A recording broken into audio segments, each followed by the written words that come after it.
मैं उसी चीज़ को एक्सप्लेन कर रहा हूँ। आयुर्वेद में प्रकृति जो है वो इस बात को कहती है कि आपके शरीर का एनवायरनमेंट अंदर का और शरीर के बाहर का एनवायरनमेंट जहाँ की जिसको कि प्रकृति के नाम पे लोग आइडेंटिफाई करते हैं, दोनों का बैलेंस क्या है। बिल्कुल। और ये माना गया है, जो कि सही भी है, कि चाहे वो शरीर है चाहे वो बाहर की चीज़ है, बनी उन्हीं चीज़ों से है। इंसान का शरीर दुनिया के पीरियोडिक टेबल में जो 100 से ऊपर एलिमेंट्स हैं उनमें से 25 हैं जो कि इंसान के शरीर को बनाते हैं। बाकी इंसान के शरीर का हिस्सा नहीं है। ये साइंस के हिसाब से हो गया। ये साइंस के हिसाब से अगर देखें अपन तो हाँ, तो मेरी रिसर्च या मेरा काम जो है, जिसको कि लेटेस्ट मैं ये क्या कहते हैं central Ayurveda research institute and Indian institute of science पे प्रेजेंट करके आता हूँ, वो इस बात पे आ जाती है कि अगर हम पंच महाभूत को मॉडर्न साइंस के रिलेशन में ला के देखने की कोशिश करें, एक ऐसी भाषा जिससे कि कोई भी रिलेट कर सकता है, तो quantum sciences is the level जिस पे कि जाके सारी चीज़ मैच करती है। वहाँ पे जब मैच करती है तो चाहे वो कोबाल्ट हो, चाहे वो यूरेनियम हो, चाहे वो सोडियम हो, कोई एलिमेंट है, सब पंच महाभूत से ही बने हैं। उनके रेशियोज हर एलिमेंट के साथ, हर चीज़ के साथ अलग अलग हैं। वो रिलेवेंट, हाँ, रिलेवेंट है। हाँ, और वो जो पंच महाभूत की वेरिएबिलिटी है, कहीं क्षति ज़्यादा है, कहीं जल का रोल ज़्यादा है, कहीं अग्नि का रोल ज़्यादा है, उसके कारण उनके अपने अपने प्रभाव हैं। जब वो संपर्क में आते हैं तो आपस में उनके एक्सचेंजेस होते हैं, जो हम नॉर्मली केमिस्ट्री में पढ़ते भी हैं।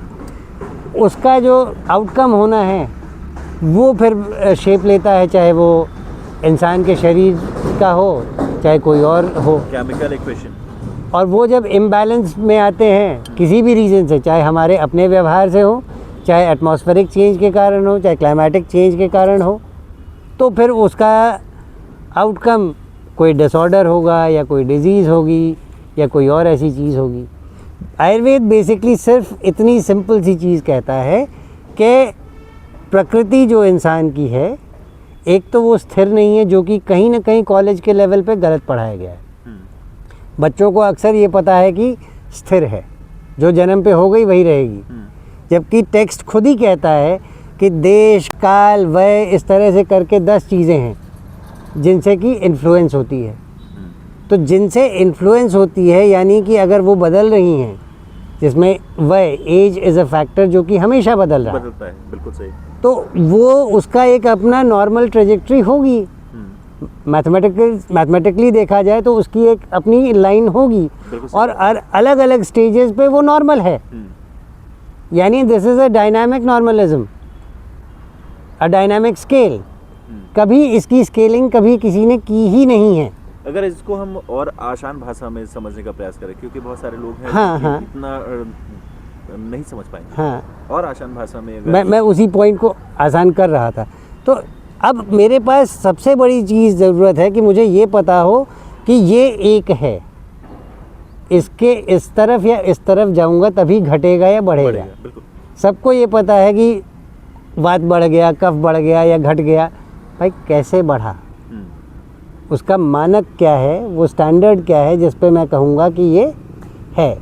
तो ये स्केल बनाना, उस स्केल को हर एज के साथ, एज ग्रुप्स के साथ अलग अलग पैटर्न्स में जैसे वो आएगा वो नॉर्मल स्ट्रक्चर देना, और उसके बेसिस पे डायग्नोस्टिक्स को इवॉल्व करना, यही एक चीज़ है जो मैंने आज पिछले 20 साल में अचीव की है या की है। आज की डेट में मैं ये कह सकता हूँ, यस, इस चीज़ पे काम बहुत लोगों ने किया है, बहुत तरह से किया है, लेकिन जिस स्केल पे जाके मैं कर रहा हूँ अभी तक वहाँ तक किसी ने टच नहीं किया है उस डिटेलिंग में, या तो किया भी है तो उसको कहीं बीच में ले जाके छोड़ दिया। That is the part of advance research. That is the part of advance research या बेसिक रिसर्च। क्योंकि अगर हम ये कहते हैं कि प्रकृति मूल है, मेरे शरीर का एनवायरनमेंट बेसिक है, जिस पे कि सारी डायग्नोसिस होनी है, जिस पे कोई भी वेरिएशन होना है, तो वो चीज़ तो सच है। फिर वो जब वेरिएशन होना है तो पहले उस के बेसिक्स को तो निर्धारित कर लें सही ढंग से। तो कुल मिला के जब ये सारी चीज़ें एनवायरनमेंट से जुड़ी हुई हैं, चाहे वो इंटरनल हो या फिर एक्सटर्नल हो, तो ये जगह के हिसाब से भी चेंजेस होती होगी। बिल्कुल होंगे। सिंगरौली की हम बात करें तो सिंगरौली का इन्वायरमेंट और हमारे पास में लगा हुआ, यदि हम छत्तीसगढ़ की बात कर लें, चूँकि वहाँ पर कोई माइनिंग नहीं है और पूरा जंगलों से प्योर नेचुरल एरिया है, तो दोनों जगह में क्या वेरिएशन समझ में आता है? इसमें अंडरस्टैंडिंग जो ज़रूरत है वो दो चीज़ों की है, जियोग्राफी और जियोलॉजी। सिंगरौली की जियोलॉजी और जियोग्राफी ये कहती है कि ये ज़्यादा पथरीली है, ज़्यादा रूखी है, ज़्यादा शुष्क, एक रिलेटिव हाइट की नज़र से देखा जाए तो सिंगरौली थोड़ा ऊंचा है। छत्तीसगढ़ थोड़ा सा नीचे है, डेंस है, वहाँ की जो ज़मीन है वो रिलेटिवली मॉइस्ट है, उतनी ड्राई नहीं है। ये नॉर्मल ज्योग्राफिकल फैक्टर्स हैं। इसके अपने कारण से वहाँ पे जो पौधे होंगे, जो फसल होगी वो बदल जाएगी, और वो जो फसलों का सेवन करेगा ऑलमोस्ट वो भी बिल्कुल दोनों लोगों के बॉडी कॉन्स्टिट्यूशंस में फ़र्क होगा। इसीलिए वहाँ पे किसी को कोई रोग होगा, वही यहाँ पे भी होगा। दोनों के प्रेजेंटिंग कैरेक्टर्स कहीं ना कहीं फ़र्क होंगे। अगर हम टिपिकल क्लासिकल आयुर्वेद में जाएंगे तो दोनों में वो फ़र्क साफ समझ में आएंगे। अब जब हम बात करते हैं प्रदूषण या हम बात करते हैं मैन मेड इश्यूज़ जैसे माइनिंग है, तो हम वहाँ पे इन फैक्टर्स को एम्पलीफाई कर रहे हैं। यहाँ रूखा है, आप पेड़ काट के और उसको रूखा कर देंगे। या यहाँ पे इंडस्ट्रीज़ अगर लग रही हैं, इंडस्ट्रियल एफ्लुएंट्स का डिस्पोजल है, नदियाँ हैं नहीं, पानी में जाएगा नहीं, सॉइल में जाएगा, तो सॉइल का कैरेक्टर बदल जाएगा। सिंगरौली में हमेशा से कहा जाता रहा कि बहुत ज़्यादा पॉल्यूटेड एरिया है। 2003 में वर्ल्ड मैप पे पॉइंट आउट हो गया था कि Singrauli is a polluted place. अब ऐसे में सिंगरौली में देखने में आया कि ये रिहन जलाशय जो है या फिर यहाँ की मिट्टी, हवा, इसमें मरकरी के अंश भी पाए गए हैं, ऐसा कई सैम्पलिंग के होगा। तो उसका इम्पैक्ट की अगर हम बात करें, क्योंकि मरकरी तो एक ऐसी चीज़ है जो कि कभी ख़त्म नहीं होगी, वो लगातार चलती रहेगी और बॉडी में जाने के बाद उसका इम्पैक्ट जो है वो कई तरह से बाहर आता है। क्या लगता है आपको कि ये क्या इम्पैक्ट करता है और कैसे करता है? मरकरी का जो प्रेजेंस है वो अपने में पॉइजनस है। ये भी सच है कि आयुर्वेद में मरकरी की बेस्ड मेडिसिन्स हैं और बहुत सारी हैं, जिस पे कि पिछले कुछ सालों पहले रेस्ट्रिक्शन लगा दिया गया कि इसको हम नहीं यूज़ कर सकते। लेकिन ये भी सच है कि जो आयुर्वेद में कहा गया है मरकरी को लेके, वो उसके एक शोधित फॉर्म को है, यानी कि वो एक सर्टेन प्रोसेस से गुजरेगा। वो जो प्रोसेस से गुजरेगा तो उसका अपना कैरेक्टर बदल जाएगा। एलिमेंटल मरकरी नहीं बचेगा। लेकिन एलिमेंटल मरकरी अगर हमारे खान पान में किसी भी तरह से आ रहा है तो इट इज़ अ पॉइजन। अब वो उसकी क्वांटिटी पे हो जाता है कि कितने कम या ज़्यादा क्वांटिटी में आ रहा है, उस हिसाब से फिर वो ओवर अ पीरियड डेवलप करेगी। यहाँ पर जैसे अधिकतर देखने में मिला महिलाओं की यूटेरस की प्रॉब्लम, बच्चों में कुपोषण के प्रॉब्लम, इसके अलावा different type of disease, kidney failure और अस्थमा और भी कई चीज़ें यहाँ पर निकल के लगातार सामने आ रही हैं और लगातार पेशेंट्स बढ़ रहे हैं। तो क्या लगता है इसमें आपको कि इसके पीछे मुख्य वजह क्या है? इसका अगर मेन रीज़न कहूँ, जो मेरा 15 साल का ऑब्जर्वेशन है, वो ये कहता है कि सिंगरौली में हमेशा से एक बहुत बड़ा चैलेंज है प्रॉपर न्यूट्रिशनल बैलेंस। वो नहीं रहा है। ये सारी माइनिंग एक्टिविटी, विस्थापन, इस सब के दौर में जो थोड़ी बहुत फार्मिंग थी, कहीं ना कहीं वो भी डैमेज हुई है। क्या हुई है चूँकि वो मेरा स्ट्रीम नहीं है तो डिटेल्स नहीं जानता हूँ, लेकिन हाँ जो समझ में आता है वो है। और उसके अलावा एडेड पोल्यूशन, चाहे वो कोल डस्ट से आ रहा हो, चाहे थर्मल पावर की स्मोक से आ रहा हो, एक्सेस सल्फ़र, एक्सेस और चीज़ें से, सॉइल की एसिडिटी, वाटर की एसिडिटी जब बढ़ती है तो उनका लॉन्ग टर्म कंजम्पशन शरीर को के पीएच को बेसिकली या शरीर को ज़्यादा से ज़्यादा एसिडिक बनाता जाता है और डाइजेशन को स्लो डाउन करता जाता है। इसीलिए अक्सर यहाँ पे लोगों को शिकायत रहती है कि पेट भारी रहता है, पेट साफ़ नहीं होता, गैस बनती है, पेट में जलन रहती है, उल्टे डकार आते रहते हैं। एक बहुत बड़ा रीज़न है जो यहाँ की ज्योग्राफी या पोल्यूशन के जो भी फैक्टर्स हैं, उनकी अपनी खान पान या लाइफस्टाइल एक चीज़ है, लेकिन उसके अलावा बहुत बड़ा फैक्टर है, क्योंकि यही तो खा रहे हैं। बिल्कुल। आयुर्वेद में बहुत सारी चीज़ों का इलाज बताया गया है, जबकि एलोपैथी में वो चीज़ें संभव थी। तो क्या लगता है कि सिंगरौली के लोगों को आयुर्वेद की तरफ प्रेफर करना चाहिए या फिर एलोपैथी का ही सहारा लेना चाहिए? यहाँ मेरा थोड़ा सा फ़र्क स्टैंड है। वो फ़र्क स्टैंड ये है कि एलोपैथी में भी उस तरह से चीज़ें व्याख्यानित हैं जैसे आयुर्वेद में हैं। प्रॉब्लम हमारी ये है कि कहीं ना कहीं न सिर्फ सिंगरौली, हिंदुस्तान के आदमी का माइंडसेट एक मज़दूर जैसा है। वो हमेशा ये सोचता है कि मैं अगले पल कब खड़ा हो जाऊं। और मेडिसिन, चाहे वो एलोपैथी हो चाहे आयुर्वेद हो, वो ये कहती है कि आपकी रिकवरी सिर्फ, मान लीजिए बुखार है तो बुखार उतरना नहीं है, उसके बाद का भी एक पीरियड है जिसमें कि आपको परहेज़ या आपको एक डेफिनेट बेसिक लाइफस्टाइल चाहिए। हाँ, वो हमेशा इग्नोर होती है। बीमार पड़ने से पहले आपका शरीर आपको बताता है कि हमको प्रॉब्लम्स खड़ी हो रही हैं, हम उसको इग्नोर करने के आदी हैं। क्योंकि हम उसको इग्नोर करते हैं तो हम समय पे उसका निराकरण नहीं कर पाते। तो ये कहना कि आयुर्वेद बेटर है या एलोपैथी बेटर इज़ रॉन्ग। लेकिन हाँ, आयुर्वेद में जो मतलब मेरा फील्ड ऑफ वर्क रहा है, ये ज़रूर है कि ये स्कोप है कि अगर हम एलोपैथी के साथ मैच करके देखें तो हम थोड़ा सा पहले, एक कदम या दो कदम पहले कुछ चीज़ों का अंदाज़ा लगा सकते हैं और जो प्रिवेंटिव मेजर्स हैं उनको हम बेहतर ले सकते हैं, जिससे कि अगर एलोपैथी एंड आयुर्वेद को एक साथ भी करके देखा जाए, जिसके खिलाफ बहुत सारे लोग हैं, आयुर्वेद में भी हैं एलोपैथी में भी हैं कि ये मिक्सोपैथी हो जाती है और ऐसा नहीं होना चाहिए। लेकिन नहीं, दो सिस्टम्स ऑफ मेडिसिन अगर एक साथ मिल के आके अल्टीमेटली उसी इंसान के लिए काम कर रहे हैं जिसको कि हमको उद्देश्य है कि स्वस्थ हो, मूल उद्देश्य सेम है, तो साथ आके काम करने में भी बुराई नहीं है, हम बेटर आउटकम्स पा सकते हैं।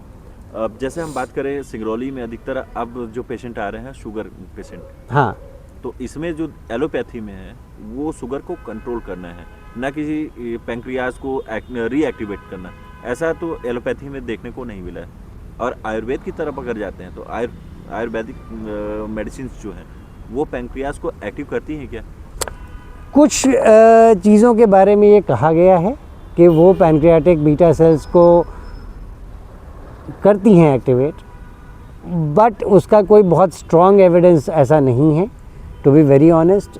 क्लासिकली आयुर्वेद भी यही कहता है कि ये एक लाइफस्टाइल कंडीशन है, इसमें वही परहेज़ हैं, वैसे ही चीज़ें हैं जैसे एलोपैथी में हैं। एक चीज़ ज़रूर संभव है कि अगर समय से और सही ढंग से लाइफस्टाइल को रेगुलेट कर लिया जाए तो डायबिटीज़ को रिवर्स कर सकते हैं, टोटल या पार्शियल। वो डिपेंड करता है कि आपका आज की कंडीशन क्या है। As per condition depend. हाँ, अब आप अगर इंसुलिन पे हो, हम आपकी इंसुलिन डोजेज़ को कम कर सकते हैं। अगर आप मल्टीपल ड्रग्स पे हो सकता है अगर 4 पे हो तो 4 में से 2 या 3 पे ले आएँ। लेकिन अगर आप इनिशियल फेजेस में हो तो हम आपको पूरी तरह से दूर भी ले जा सकते हैं। ऐसे केसेस हैं जो मैंने कम्प्लीटली रिवर्स किए हैं, ऐसे केसेस हैं जो कि पार्शियल रिवर्सल में हैं। ना सिर्फ डायबिटीज़, इवन थायराइड में है, इवन यूटरस जैसे कहते हैं हिस्टेरेक्टोमी जो बहुत कॉमन हो गया है, उसको भी प्रिवेंट किया है। लेकिन डिपेंड करता है स्टेजेस पे, प्लस जो इंसान है जिसके लिए हम काम कर रहे हैं वो कितना कोऑपरेटिव है। बहुत सारे लोग ये सोचते हैं कि हम तो दवा खा ही रहे हैं तो फिर कुछ भी कर लें। मेरे भाई, इट इज़ अ सिस्टम जो ये कहता है कि दोनों चीज़ें साथ चलेंगी। मेरा काम आपको रास्ता दिखाना है, मैंने दिखा दिया। आपको समय समय पे टोकना है, अगर आप मिलते रहोगे टोकता रहूँगा, लेकिन उस रास्ते पे चलना आपको है। अगर आप नहीं चलोगे तो फिर मैं कुछ नहीं कर पाऊँगा। अभी अमलोरी परियोजना में जैसे सीआईएसएफ ने पूरा कैप्चर किया, अब जो है सिक्योरिटी की जवाबदारी सीआईएसएफ के हवाले। सीआईएसएफ के जवान ऑलमोस्ट वो पीटी परेड से लेके उनका जो एक्टिविटी रहा है वो हमेशा से मेहनत वाला रहा है। लेकिन यहाँ पर आने के बाद में लगभग 80% जवान जो है आज की डेट में बीपी, शुगर और डिफरेंट टाइप ऑफ डिसीज उनको हो चुकी है। तो ऐसे में क्या लगता है, क्योंकि अगर हम इन्वायरमेंट की बात कर रहे थे इंटरनल और एक्सटर्नल, तो उनका इन्वायरमेंट जो रहा तो वो तो बेटर रहा। फिर सिंगरौली में आने के बाद यदि 80% को हो रहा तो इट मीन्स हम सिंगरौली के इन्वायरमेंट को ही दोषी मान सकते हैं। इसको ये भी कह सकते हैं कि उनकी जो लाइफस्टाइल ट्रेनिंग है, चाहे वो एक्सरसाइजेज हैं, फूड है, जो भी है, वो जगह के हिसाब से चेंज नहीं हुई, वो ऑक्यूपेशनल थेरेपी का हिस्सा है या ऑक्यूपेशनल मेडिसिन का हिस्सा है, जहाँ पे ये अडेप्टिव मेजर्स की बात होती है जो कि ओवरलुक होती है। बहुतायत इंडस्ट्रीज़ में या प्रोफेशंस में ये बहुत कॉमन सी चीज़ है कि जो काम कर रहे हैं लोग, चाहे वो टॉप पे कोई ऑफिसर है चाहे नीचे कोई मज़दूर है, दोनों की ही हेल्थ के साथ ये एक खिलवाड़ होता है। अडेप्टिव मैकेनिज़म्स की बात कोई भी फिजिशियन नहीं करता है। जो ऑक्यूपेशनल हेल्थ के लिए या ऑक्यूपेशनल थेरेपी के लिए लोग रखे गए हैं वो भी बात नहीं करते हैं। तो ये बड़ी स्वाभाविक सी चीज़ है कि अगर उसकी बात नहीं होगी, आप शॉर्टकट अपना रहे हो तो यही करोगे कि यार अब ये प्रॉब्लम खड़ी हो गई, चलो ये दवा खा लो, तो दवा खाएं और काम खत्म, यही होता है। तो एलोपैथी में तो इसका साइड इफेक्ट भी है। यदि हम कोई चीज़ अगर जल्दी ठीक करना चाह रहे हैं तो एलोपैथी की जो दवा हम ले रहे हैं उसका कहीं ना कहीं साइड इफेक्ट भी देखने को मिलता है। आयुर्वेद में भी ऐसा है क्या? बिल्कुल है। अगर आप सही मूल्यांकन नहीं करेंगे, यही प्रकृति विश्लेषण है जिसकी बात मैं आज थ्रू आउट माई करियर, जब से स्टूडेंट हूँ तब से करता हूँ, कि प्रकृति को सही ढंग से समझो। शरीर की प्रकृति स्थायी नहीं है। जब 10वीं परीक्षा की बात होती है चरक संहिता में, 10 अलग अलग फैक्टर्स हैं, तो अगर आपकी जगह बदली तो उसके साथ 10 में से 9 फैक्टर बदल गए। एक फैक्टर एज है जो नहीं बदला, जो एक्चुअली वो भी बदलता है। वो आपके लूनर और सोलर रिदम्स के हिसाब से उसमें भी प्लस एंड माइनस होते हैं। ये सब इतना छोटा सा फ्रैक्शन है कि उसको मैथमेटिकल स्केल पे कैलकुलेट करना बड़ा मुश्किल है। लेकिन आपकी उम्र भी बदल जाती है जब आप ज्योग्राफी बदल देते हो। तो कुल मिला के यदि उम्र के फैक्टर को भी ध्यान में रखा जाए तो कहीं ना कहीं ये जो डिसीजेज हैं या फिर जो भी प्रॉब्लम्स हैं उनको जो है अवॉइड किया जा सकता है। बिल्कुल किया जा सकता है अगर हम सही अडेप्टिव मेजर्स की बात करते हैं कि भाई से फॉर एग्जांपल शशि, तुम्हारा ट्रांसफ़र सिंगरौली से हम दिल्ली में कर रहे हैं। ये एक चीज़ मेजर करने वाली होगी कि अगर हमारे पास इन्फॉर्मेशन है कि शशि की उम्र आज 40 साल है, 40 साल के बीच में कितने कितने समय कहाँ कहाँ वो रहा है, तो हम ये मेजर कर सकते हैं कि उसके शरीर पे उन जगहों का उस पीरियड के कारण क्या इम्पैक्ट रहा है। और अब ये दिल्ली जाएगा तो दिल्ली के एनवायरनमेंट के हिसाब से इसकी शरीर को क्या चीज़ें फेस करनी पड़ेंगी। But that is very technical, उसकी बात कोई नहीं करता बिकॉज उस डेप्थ में नहीं जाना चाहता कोई। और यहाँ पे फंडामेंटली एक बहुत बड़ी प्रॉब्लम है कि हिंदुस्तान में अनफॉर्चुनेटली इस लेवल पे अगर कोई प्रैक्टिस करना चाहता है, he doesn't get paid. He doesn't get paid लोग, क्योंकि लोगों को शॉर्टकट्स ढूंढने की आदत है। इसीलिए मैंने कहा कि हिंदुस्तान का आदमी कहीं ना कहीं आज भी मजदूर है। ही is not come out of that mindset. यानी माइंडसेट के कारण ही लोग घिरे हुए। बहुत बड़ा चीज़ है। आप किसी भी बड़े से बड़ी कंपनी के ऑफिसर से बात कर लो, आउट ऑफ कॉन्टेक्स्ट वो यही कहेगा यार बीमार हूँ कल मुझे। He is not allowed to take a leave. वो छुट्टी ले लेगा तो दिक्कत हो जाएगी। तो कुछ ऐसा भी है क्या कि हम कुछ ऐसे चेंजेस करें जिससे मेडिसिन की ज़रूरत ही ना पड़े? हाँ, उसके लिए क्या है? बेसिक चीज़ है कि आपकी जो डेली लाइफस्टाइल है उसमें आपके कितने ऐसे मेजर्स हैं जो एंटीऑक्सीडेंट हैं। जैसे लोग फलों पे बहुत ज़्यादा स्ट्रेस देते हैं, बुरी चीज़ नहीं है, लेकिन उससे ज़्यादा अच्छा सलाद है। कारण कि फल कोई होगा तो वो एक लिमिटेड न्यूट्रिशन के साथ आएगा। सलाद अक्सर 2-4 चीज़ें होती हैं, वो एक ज़्यादा बड़े बास्केट के साथ आ रहा है, ज़्यादा न्यूट्रिशन दे रहा है।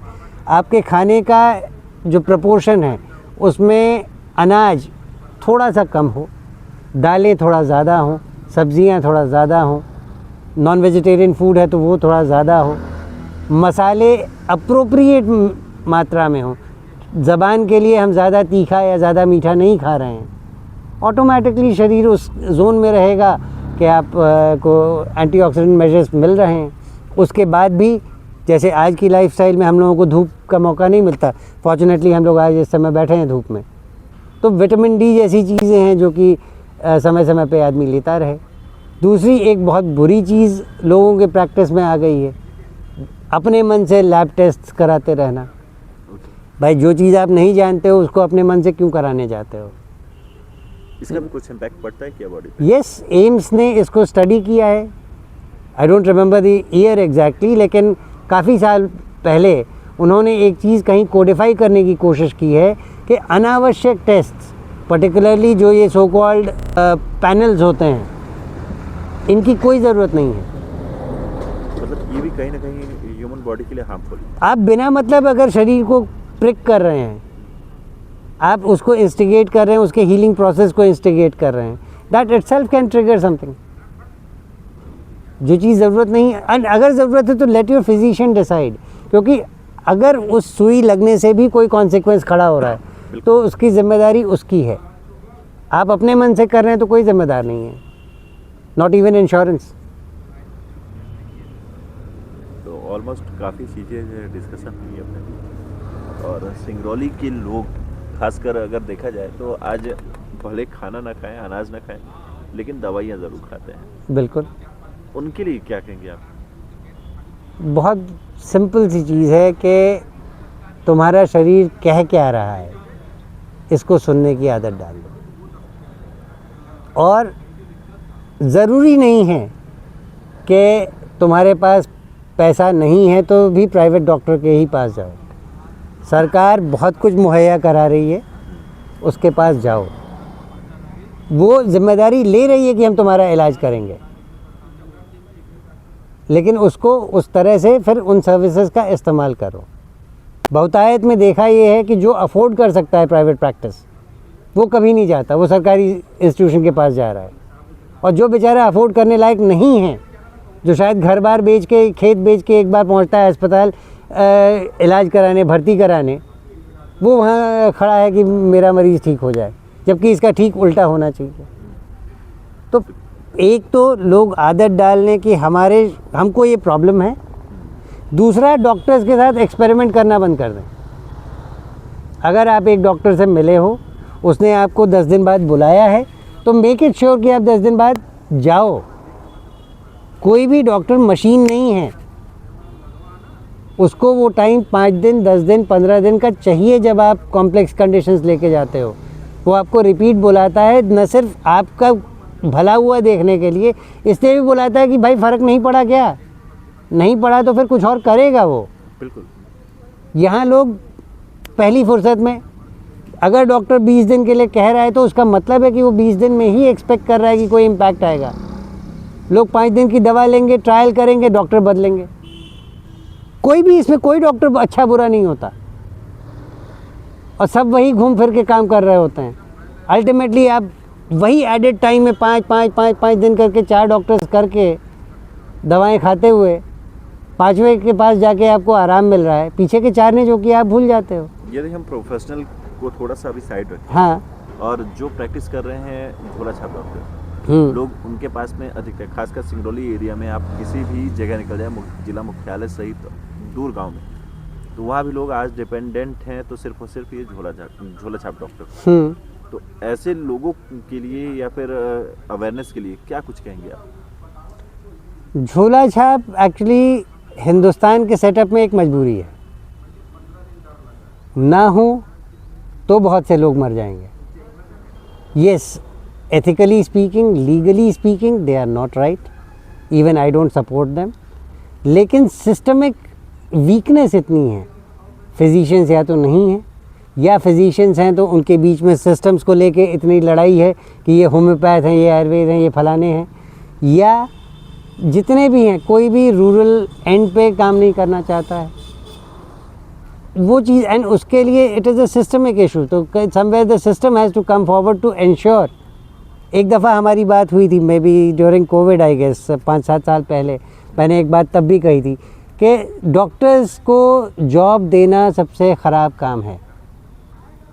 आपको पता है कि ज़िले में 1000 डॉक्टर्स हैं, ज़िले में 100 PHC, CHC, DH हैं, इनमें 1000 डॉक्टर्स की पोस्टिंग है। उनको ऑन रोटेशन डालो ना, सबको, PHC से लेके डिस्ट्रिक्ट तक, पूरा सीक्वेंस।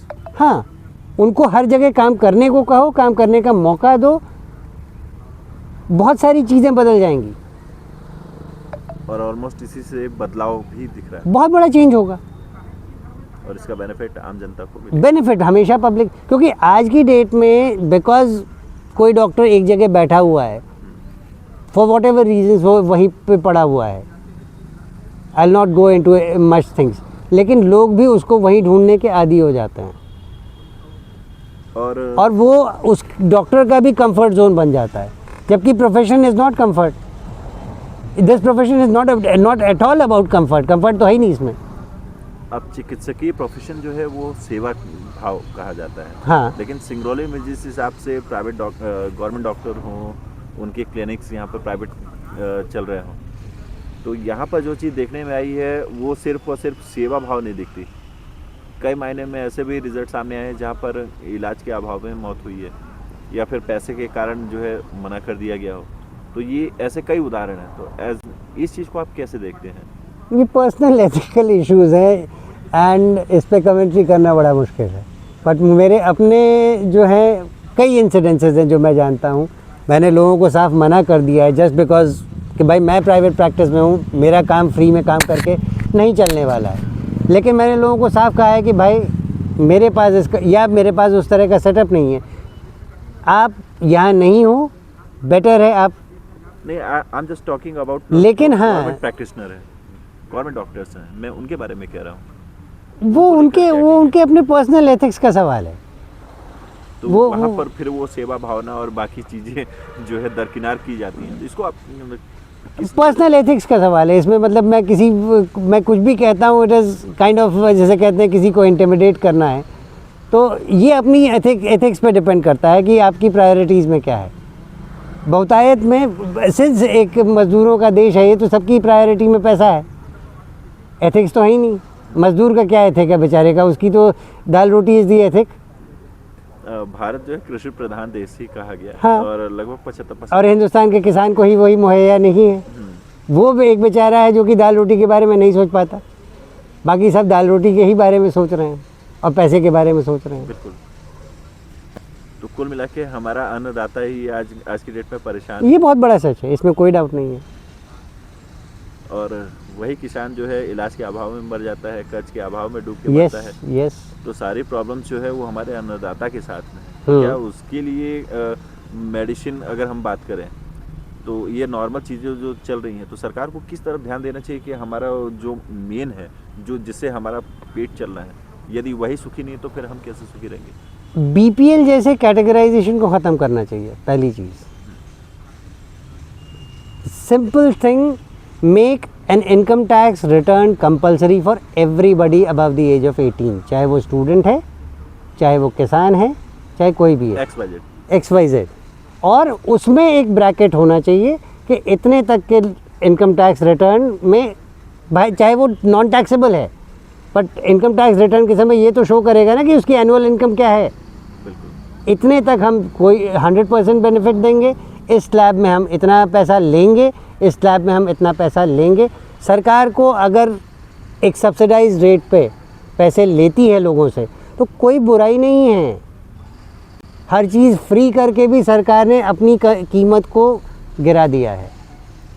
अब बात करें हम यदि भाजपा सरकार की, मोदी सरकार की, तो वर्तमान में जो स्वास्थ्य सुविधाएं हैं और मनमोहन सिंह जी के टाइम पर जो सुविधाएं थी, दोनों में आप कहाँ पाते हैं, आज कहाँ पर हम खड़े हैं? हाँ, वेरी डिफ़िकल्ट क्वेश्चन, क्योंकि ये एक सिस्टमिक एवोल्यूशन की चीज़ें होती हैं और अनफॉर्चुनेटली इंडियन पॉलिटिक्स पॉपुलिज्म पे चली है, जो कि डेमोक्रेसी का बेसिक है। डेमोक्रेसी पॉपुलर पॉलिटिक्स पे चलती है, it does not work on a rational के लार्जर बेनिफिट क्या है। लार्जर बेनिफिट सिर्फ पॉपुलिज्म दिखता है। तो चाहे वो मनमोहन सिंह की गवर्नमेंट के काम रहे हों, चाहे वो इनके हों, चाहे इसके पहले कभी किसी के रहे हों, वो हमेशा उस लार्जर सेक्शन को केटर करने की कोशिश करते हैं जो इनको वोट करता है। नहीं, तो स्वास्थ्य सुविधाओं में आप कहाँ पाते हैं? भारत अब चौथी बड़ी अर्थव्यवस्था बनने की कगार पर ही है, तो ऐसे में क्या लगता है, स्वास्थ्य व्यवस्थाएं क्या हमारी विश्व स्तरीय नहीं है, हो चुकी है? नहीं है, बिल्कुल नहीं है। आज़ादी के बाद से अभी हम जिस पायदान पे खड़े हुए हैं, तो क्या भारत को अभी हम बहुत दूर हैं। अभी भी हम जो भी कर रहे हैं वो बाहर से इंपोर्ट करके कर रहे हैं। टेक्नोलॉजी में हम बहुत पीछे हैं। हम कोई एक चीज़ कर लेते हैं, उसका हम बहुत बड़ा ढोल पीटने की कोशिश करते हैं एंड वो वर्ल्ड फोरम पे जाके फ्लैट हो जाती है। तो कहीं ना कहीं एक बड़ी कमी है। बहुत बड़ी कमी है। एक्चुअली फोकस ही कई गलत जगहों पे रहा है।